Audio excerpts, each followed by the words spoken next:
right, everybody. It's Dave from Black Leadership Analysis.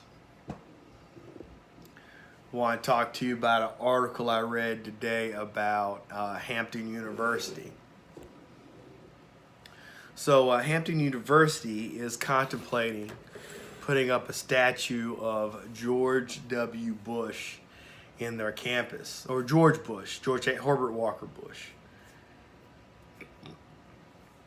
And so I was reading the article and thinking about putting it up. And the reason they're putting it up is because George Bush gave a lot of money to Hampton University while president and after. And that's all great. But George H.W. Bush was also the man that pardoned the guys from Iran-Contra. Now, all of you might not know what Iran-Contra was. So back in the 80s during the Reagan administration, my voice is going a little bit. I'm a little sick.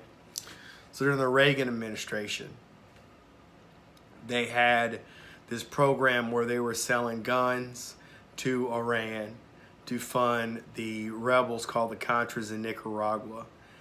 And also they were allowing them to sell drugs in America. And that's the thing that started the crack boom in the 80s that destroyed the black community.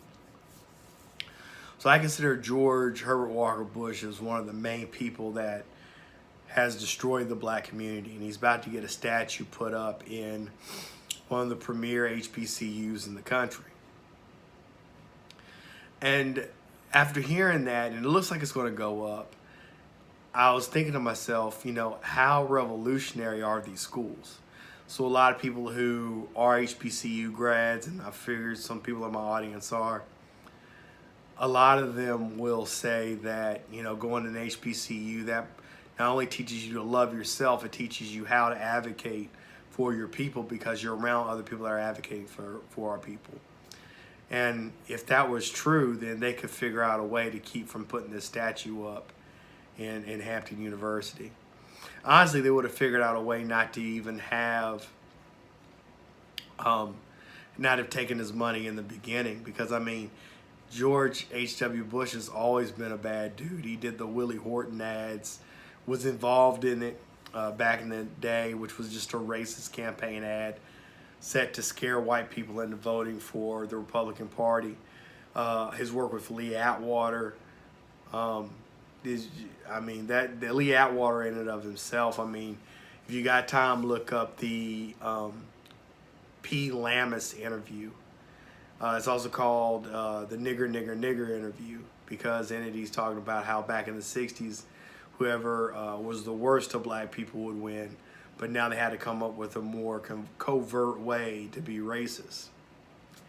And it's a really good interview to understand the mindset of the Republican Party. And not saying there's not racist Democrats, but understand the Republican Party. That P. Lamis interview with Lee Atwater really explains it to you. And George H.W. Bush was a part of all that in the 80s too. Whole idea of welfare queens. His record's horrible. Hampton should never have even accepted money from him, because either he was giving them money to run cover so other people couldn't call him a racist, or his conscience was getting to him and he didn't want to feel bad, so he gave money to this HBCU.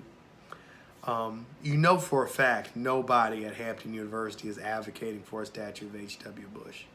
Even the Republicans there wouldn't want a statue of him there. So this is being put up just to appease conservative donors to the school. That's the only reason this is being put up.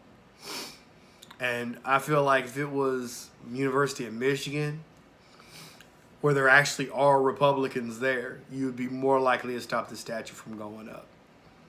I feel like if it was New York University, you'd be more likely to keep the statue from going up, because you're allowed even more leeway at a PWI, because they're not just solely dependent on a handful of donations, and they're not always tight for money. So, my ultimate question is going to an HBCU, is it ultimately beneficial for a black person? Are you really learning how to advocate for your people? Are you really learning pride? Or are you just, kowtowing just like you kowtow anywhere else. I mean, there's no reason to have this H.W. Bush statue at Hampton. Like, no reason at all. But, I mean, if it goes up, it goes up. But I really don't see how the alumni is okay with that. The students currently there are okay with that. People just simply in the town are okay with it. I just don't understand any of it. So, I mean, get in the comment section if you disagree with me on this or if there's something I'm missing. But I don't see any reason to have a George W. Bush statue at any HBCU.